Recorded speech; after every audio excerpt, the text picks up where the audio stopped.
त्यक्त्वा कर्मफला संगम नित्यतृप्तो निराश्रयः कर्मण्यभिप्रवृत्तोऽपि नैव किञ्चित् करोति सः.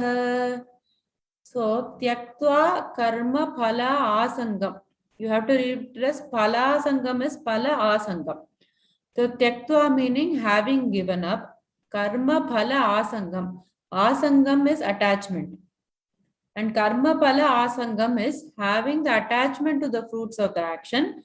Tyaktva, that he has given up. So this attachment of the fruits of the action he has given up. And what is the other quality? Nitya triptaha. He is always triptaha, satisfied. Nirashrayah. He is without dependence. Karmani abhipravrittaha api. In the activities, api, despite being in the activities, engaged. Abhipravrittaha meaning engaged. Despite he is being engaged in the activities, na eva kinchit karoti saha. Na eva, not do. He doesn't do anything. Kinchit is anything, karoti is do. So he doesn't do anything. Saha. Saha meaning that person. So what is the general translation? So such a person having given up attachment to the fruits of his actions, is always satisfied and not dependent on external things. Despite engaging in activities, he doesn't do anything at all. So that is the general translation. So Krishna is going to talk about two types of jnanis in the coming slokas. So one is we saw that there are two lifestyles. One is the pravritti marga, which is the householder lifestyle, and the other is the nivritti marga, which is the sannyasi or the renounced lifestyle. So there are two types of jnanis. Jnani can be anywhere. In the householder lifestyle also you can be a jnani. In the sannyasa lifestyle also you can be a jnani. So there can be two types of jnanis. One in the householder lifestyle and one can be in the sannyasi lifestyle. It doesn't matter. So which jnani he is going to talk about is what we are going to see. Next chapter, we will see in detail about sannyasa. What are the types of sannyasa and all that will be discussed in chapter 5. So Krishna is not talking about the jnani who has taken the sannyasa. He is now talking in this shloka, he is talking about the one in the pravritti marga or the householder lifestyle. So that is the jnani and his quality is being described here. So how is this person act who is a householder, but he is a jnani. So how does this person act? Tyaktva karma ala asangam. So he has given up all his desire for the karma pala. Like what we saw in the karma yoga. He has done the karma yoga. And he has given up two things he has given up. Ahamkara, that I am doing, that ahamkara he has given. And he has also given up the spriha, the desire for the result. So two things very important. Ahamkara and the desire for the result. So these two he has abandoned. How is he doing it? Nitya triptaha. Not just one day. He is always satisfied. He is always content. Because his mind is fixed on the Brahman. Therefore, he is triptaha. He does not want anything else. Meditation is also that he is fixed his mind on the Brahman, which is the Nityaha or the lasting. So he is content. Karmani abhipravrittaha api. So even though he is engaged in all these activities, the householder lifestyle, of course, he is going to be engaged in the activities. So even though he is engaged, he does not get entangled. So he is also, there is one more word which is nirashrayah. He is without dependence. Another lakshana that they give for this person is they give some kind of buddhi lakshanas, that is of describing people who are intelligent. So one quality is anarambha, like people going about, I have to do this project, I have to do that project. That is not called very intelligent basically. But if you have started something, you have to finish it properly.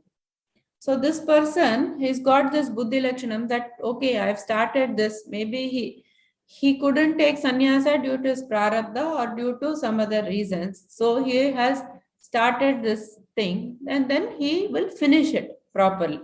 But while doing all those things, he is unattached to the fruits of the action, and therefore the karma doesn't bind him and he is a jnani.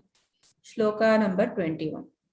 Nirashiryata chittatma tyakta sarva parigraha sharirang kevalang karma kurvannapnoti kilbisham.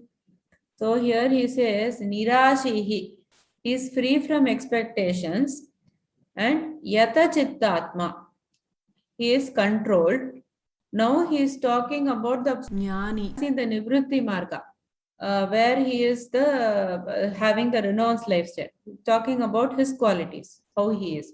So the quality is talking about is nirashihi, he is free from expectations. Yata chittatma, he is controlled in his mind and intellect. Chittatma meaning in his mind and intellect. Tyaktva sarva parigraha, tyakta meaning having abandoned, sarva parigraha, all parigraha means the sense of ownership. Then shariram kevalam karma, the interpretation of this is for the preservation of the body. Shariram kevalam, only, karma, those actions, kurvan na apnoti kilbisham, kurvan, performing, he never apnoti, incurs any sin. So the general translation is free from the expectations and the sense of ownership, with the mind and intellect fully controlled, he incurs no sin, even though performing actions for the preservation of his body. So we talked about this is the one in the renounced lifestyle. So what are his qualities? We will see nirashihi, he is free from expectations, expectation from anyone. Like he does not have any expectation from anyone. Like how they will say that, okay, in the sea that there are some logs of wood. So the logs of wood will be just floating. And then at one point of time, they will come together. And then after some time, they will separate. Like that only this life is. The people we see, all the circumstances, everything we just come together by our own prarabdha and chance. And inevitable thing it is that it will separate, it will go away. So we should not be too much hung up on like logs of wood, which are just like coming together, like how the wood is coming in the sea. We are too hung up with thinking that, oh, this is the permanent thing. This husband, this child, this relationship, this house, this money, this jewelry, sari, whatever it may be. It is not the permanent thing. It just happens by prarabdha and it just happens by chance. And we are wasting all our time thinking that this is the permanent thing, this is the permanent thing. And we go about our life, and in the very end, maybe sometimes we realize, sometimes we don't even realize that this is not the permanent thing. And what has happened, we have wasted our whole life. And those things go away from us, and then we feel very sad and upset. And we waste more time thinking about those things and to acquire those things back. So we should just think of this example of how the logs in the sea are going.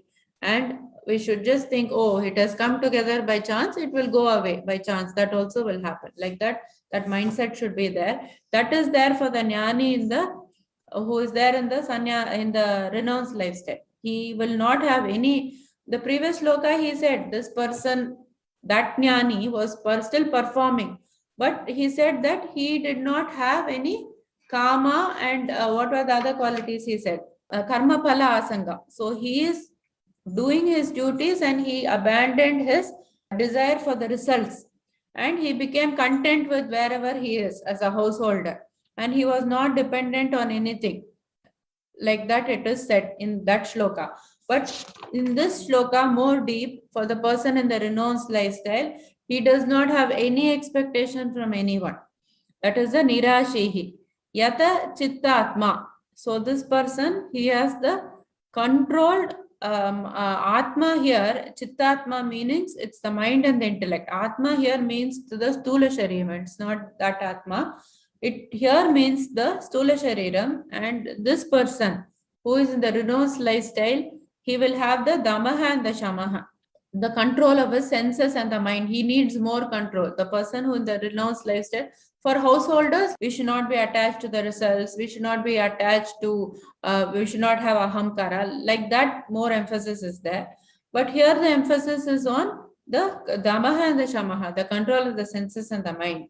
So like that, the different ashramas have their different focus areas, focus points. So here he is talking about the sannyasa ashrama, the jnani, the sannyasa ashrama, who will definitely should have the damaha and the shamaha.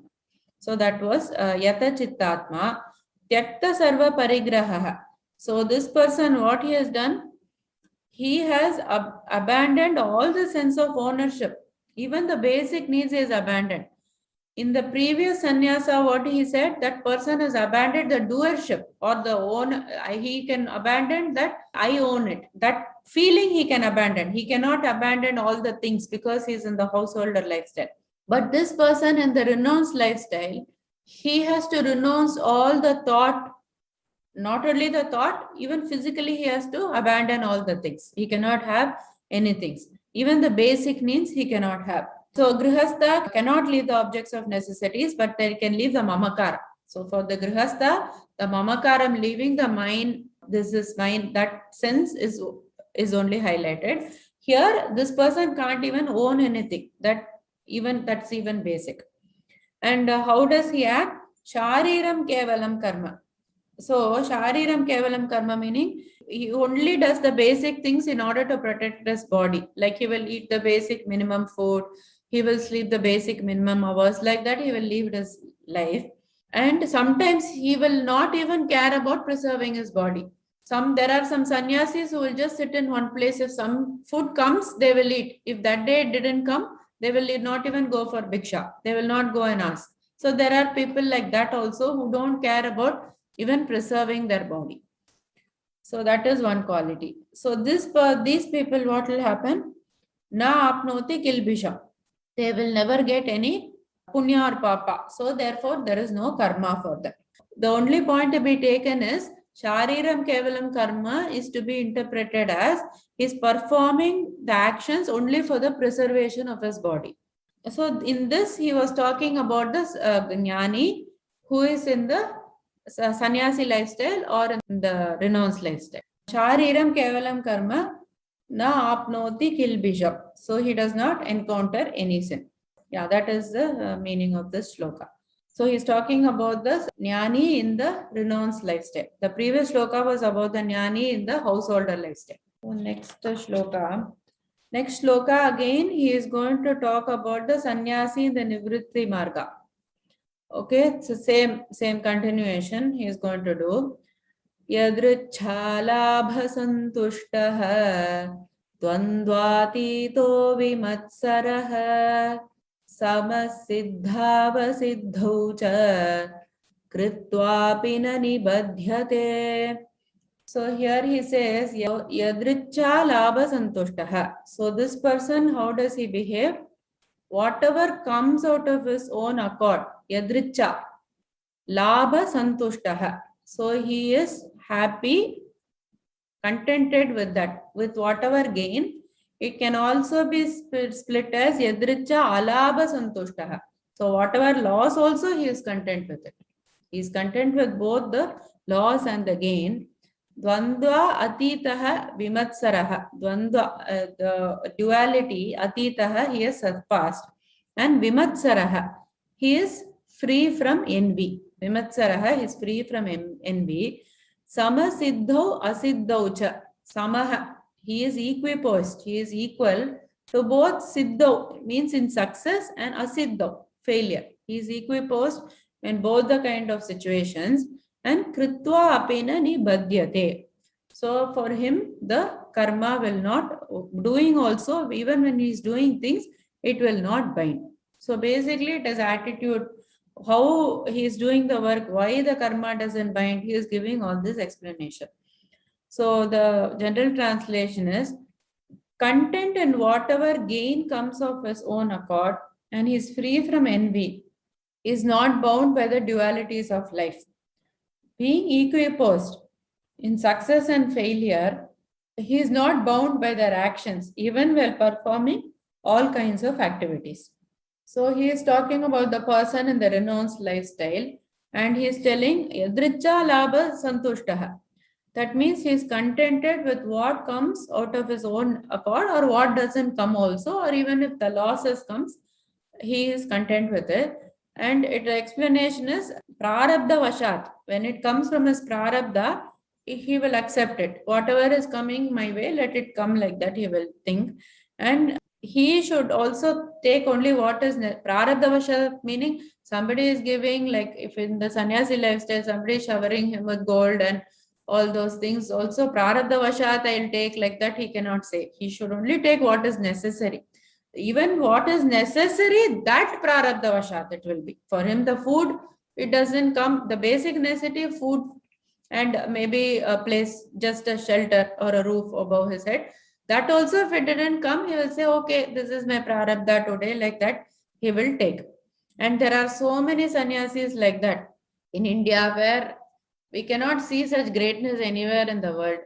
And this person is also dvanda atitaha. He is crossed the dualities of heat, cold, sadness, and happiness. And Shankaracharya says he is avishanna chitta. That means what? He is very neutral. He does not complain. Like one day, if the AC gets off for 5 minutes, we start complaining. But this person, he will be in heat, cold. He doesn't have anything. He doesn't have a roof. He doesn't even have like a blanket to put on himself when it is cold. Nothing. But he is content. No complaining. And Vimatsaraha, he is free from envy and jealousy. One sannyasi, how he can be jealous of the other sannyasi when both don't have anything? There is nothing for them to be jealous about. So Vimatsaraha. And Siddhau Asiddhau.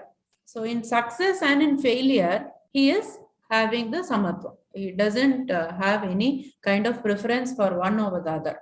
And this kind of person, when he is performing the work, he will not get bound. Shloka 23.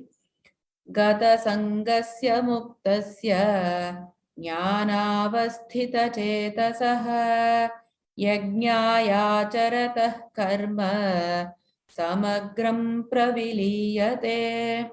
So here he says, again he comes back to the jnani in the household. So he's talking about the quality of that person in the household who is a jnani. How he is there. Gata sangasya muktasya, he is free from material attachments. Gata sangasya means free from material attachment. Muktasya, he is liberated. Jnana avastita chetasaha. So he is established in the Atman. He is established, whose intellect, chetaha, it is established in the jnana. Yajñāya ācaratah karma. So he does everything as a yajna only. Like he thinks that I will do this as a yajna. All the actions, even though he is in the household, he has to perform all the actions. He is doing it as a yajna. Ācarata karma samagram praviliyate. Samagram here meaning along with. The karma pala does not come for him along with the karma. That's what they want to say. So the general translation is, they are released from the bondage of material attachments, and their intellect is established in divine knowledge. That is, these people who are in the householder lifestyle, but they are jnanis. So they do not have any bondage to these material attachments. And constantly their mind is fixed only on the divine knowledge. And since they perform all actions as a sacrifice, they are freed from all the karmic reactions. So here, what are we seeing here? Gata sangasya, he is free from material attachments and he is independent of all the things. He is free from grabbing anything. He is free from being attached to any material possession. Muktasya, he is liberated from the raga dvesha. Raga dvesha is a cause of the bandham. The mind is a cause of this bandham, from where the raga and dvesha is originating. Free from the likes and dislikes. So he is above this. And jnana avastitaha, he chetasaha. His intellect is always established in the tattva jnana or the Brahman. And yajñāya ācarata karma. He is doing karma for the sake of God only, or he is doing karma as a yajna. And he accepts everything as a prasada of God. What we saw like in the karma yoga. And he is doing, or he will be doing things for the welfare of others. Basically, he will not do anything for himself. And for him, samagram. So for him, along with karma, the karma pala does not come. Shloka number 24 is one of the most important shlokas, like shloka number 18. And it is one of the important shlokas in Gita as well. So we will learn what it means very thoroughly. Let me recite the shloka and start. Brahmarpanam brahmahavihi brahmagno brahmanahutam brahmaiva tena gantavyam brahma karma samadhina. So here we will split Brahmarpanam Brahma Havihi, then Brahmagno Brahmana Hutam. We will look at the meanings later, the individual meanings later. First, we will go through the explanation of the shloka, and then we will go to the meanings.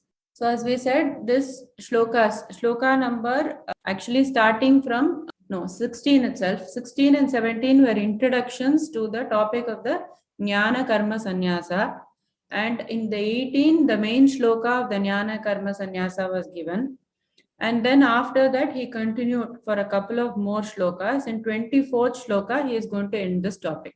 So this is the concluding shloka for this topic of the Jnana Karma Sannyasa. Many places it is being told before consuming food.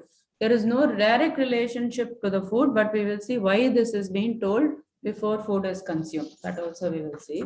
Last shloka we saw, we will revise again. But last shloka it was mentioned that for the jnani, what happens is that karma pala goes away. The karma, along with the karma pala, goes away for the jnani. So why does this happen? So that explanation is given here. So what is jnana karma sannyasa? Basically, we are trying to find out, even if I do karma, how can I make it non-binding? That is the topic here. If somebody is doing karma, jnani is also doing karma, how come his karma doesn't bind? What is the difference between the ajnani doing the karma and the jnani doing the karma? So that is what is this topic of the jnana karma sannyasa. How all can we make the karma non-binding? So how then the karma phala for the jnani alone goes away is this question. So it was also said that if you do something without a desire to the result, then it becomes non-binding. So here another explanation is being given. So we also saw one shloka, which you can make note of, is we said that this karma pala will not go away. It has to be endured even in 100,000 years. It will be there. What was the shloka? Nabhuktam kshiyate karma, abhuktam karma na kshiyate. Kalpakoti shatairapi, avashyameva bhoktavyam, kritam karma shubha ashubham. Kalpakoti shatair. So it is 100 kalpakoti years also. It will stay as it is. It cannot go away, but it cannot be transferred. It only has to be endured. But one way for the karma to go away is by the jnana. So if you get the jnana, then the karma will go away.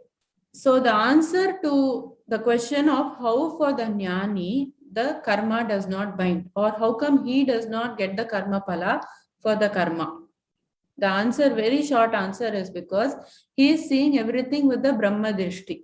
That everything that he is doing and everything that is happening, he is seeing with the Brahma Drishti. So this is what is being said in this shloka. Short what this shloka means, but we will see the explanation. Explanation of the prapancham can be given in several different ways. We can say that it is the division of the sthula, sukshma, karana, sharira.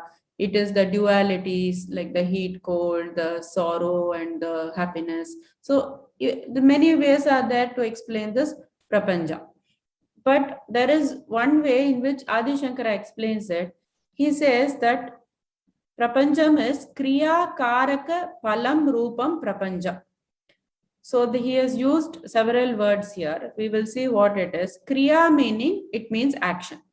Karakam is the cause of the action. And palam is the result of the action. So it has become very straightforward now.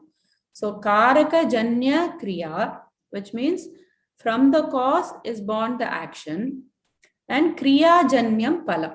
That means from the action is born the result. So it is very straightforward. There are three things that is happening. First is there is a cause, and then there is an action, and then there is a result. And then the cycle continues. In Sanskrit, we say that there are 6 karakams. Karakams are nothing but the reason for an action. Basically, very simply put, it is the reason for an action. So there are 6 karakams used in Sanskrit.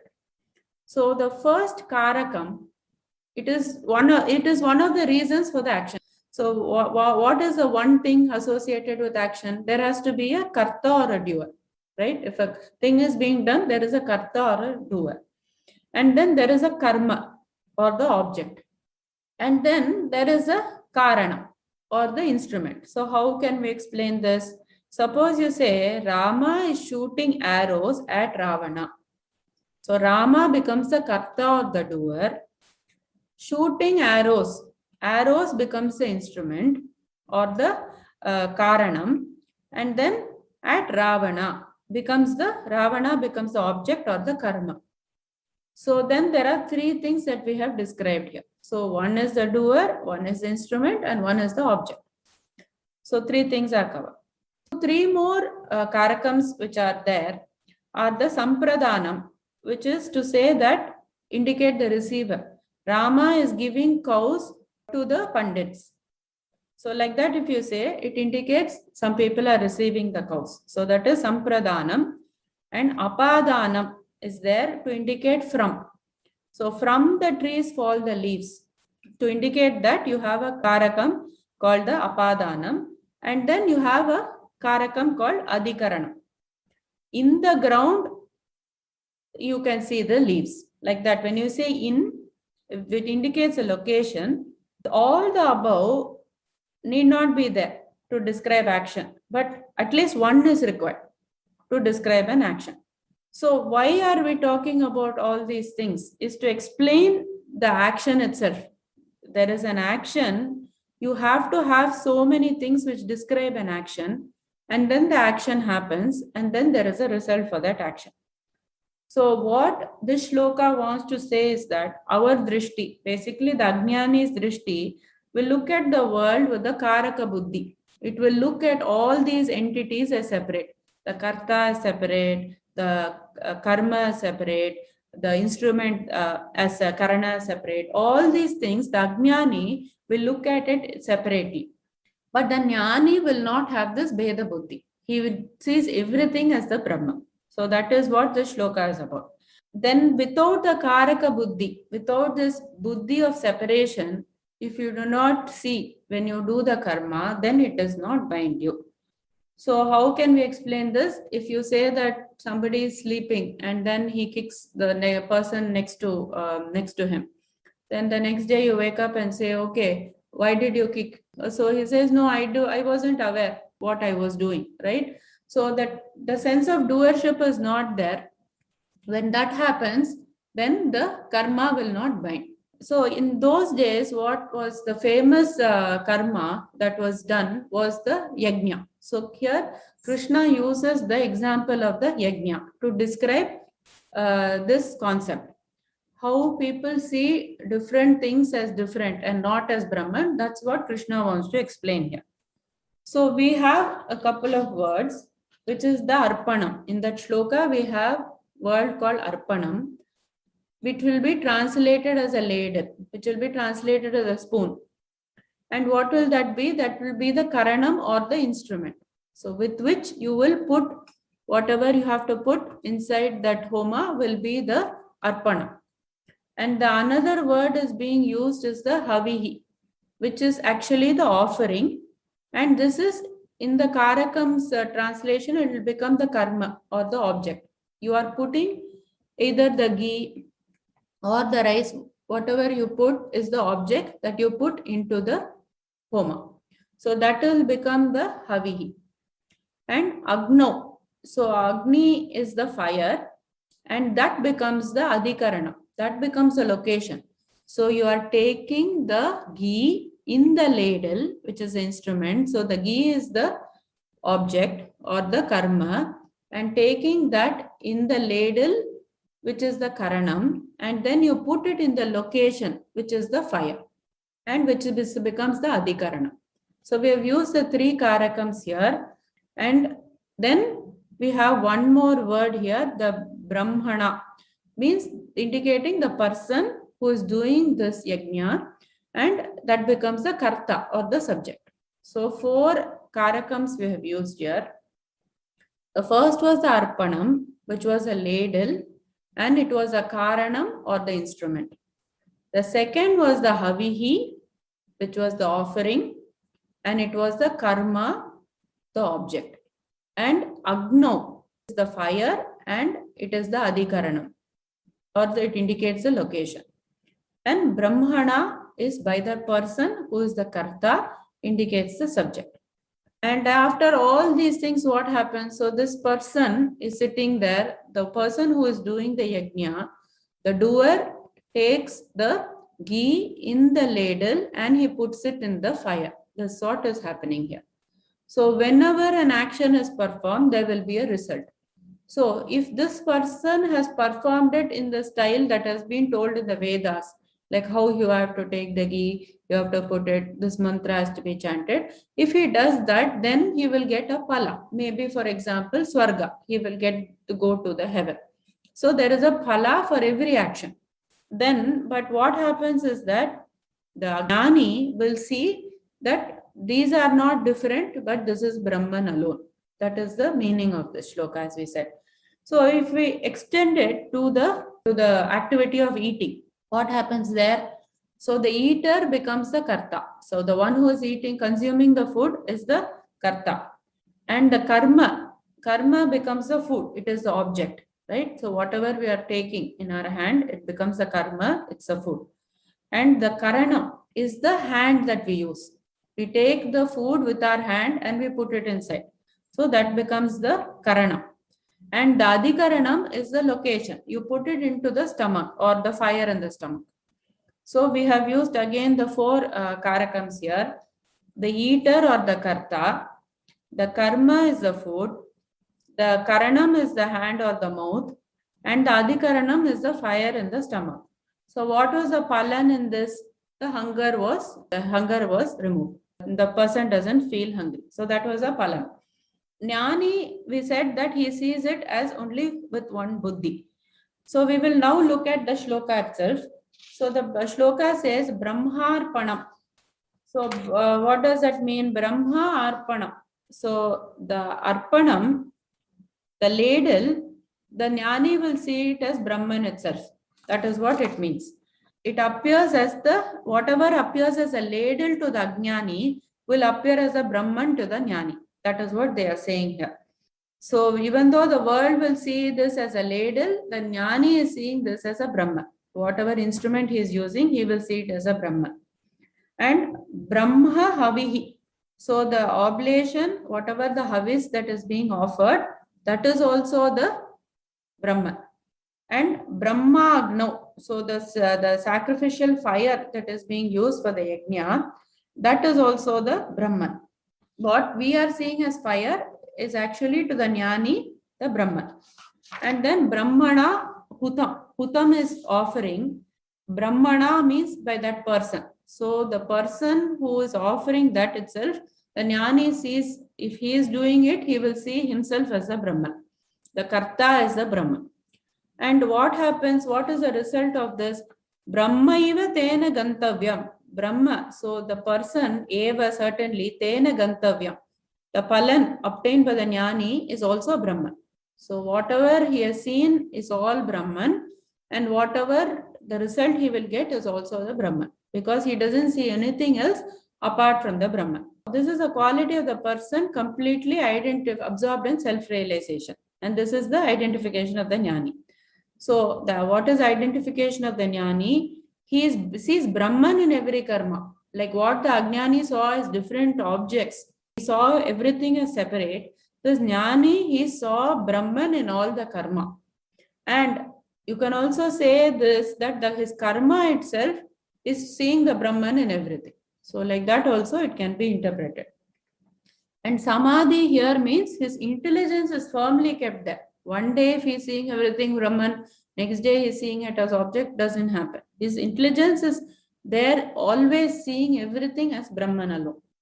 And the shloka, it removes the Dvaita Buddhi and it talks about the bringing the Brahma Buddhi. So it has to be understood as not only removing the dualities, not only seeing the separateness in objects, but seeing the Brahman in everything. That is the main emphasis here. So why we are saying the shloka before eating? We said that the eater is the karta, the karma is the food, the karanam is the hand, mouth, and the adhikaranam is the fire in the stomach. All these things we saw. But why are we mentioning or doing this before eating? Because nowadays yajnas are not being done. So now we have substituted that action itself with the eating. Chanted before eating to realize this tattva. It is not for anything else. It is to realize that everything is Brahman. The food that I am eating is Brahman and it goes inside my stomach, which is also Brahman. And the person who is eating is Brahman. Everything is Brahman. Like that, they want to realize. So they are continuously remembering this thought that everything is Brahman. So that is why it is chanted before eating. And nothing, no direct relationship with the food. Like everything in our tradition is supposed to relate to the concept of our own self. Whatever we see, for example, the photo of Krishna that we see, the baby Krishna, he will put his toe inside his mouth. What it indicates is the consumer and the consumed are the same. That is what is the spiritual meaning behind it. We just see it as a picture, we appreciate it. That is one aspect. But everything is supposed to have a spiritual or a deeper meaning. So then there is also one question that has been asked. People say, okay, so this shloka has been mentioned. So Adi Shankaracharya clarifies there are different things, right, that has been mentioned. And why can't I meditate on this Haves as a Brahman, like the ladle as a Brahman, like that? Adi Shankaracharya says that is not the right way because it is not coming in the chapter of this meditation.